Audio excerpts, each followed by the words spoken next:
Bütün həyatın icmalı bu ayədir. Hansı ayə? Allah Müteal buyurur ki, kullu nəfsin zaiqətul mavt. Hər bir nəfs, hər bir canlı ölümü dadacaq. Bu birinci həqiqətdir. Ən çətin olan həqiqətdir ki, Allah onu bizə əvvəldə deyir. Axırda demir, əvvəldə deyir. Ayənin əvvəlində deyir. Sonra da buyurur ki, Allah Müteal və nəblukum bişşərri vəl xeyri fitnə.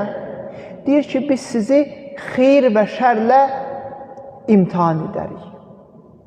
Həm xeyirlə imtihan edərik, həm şərlə imtihan edərik. Sonra da buyurur ki, və iləynə turcaun. Sonra da siz bizə tərəf qaytarılacaqsınız. Bütün həyatın icmalı bundan ibarətdir. Kim yaşayırsa bunu yaşayır və elə bir şey yoxdur ki, elə bir adam yaşasın, buradakılar onun başına gəlməsin. Hamı dünyasını dəyişir. Hamı imtihan olunur. Hamı axırda Allaha tərəf qaytarılır.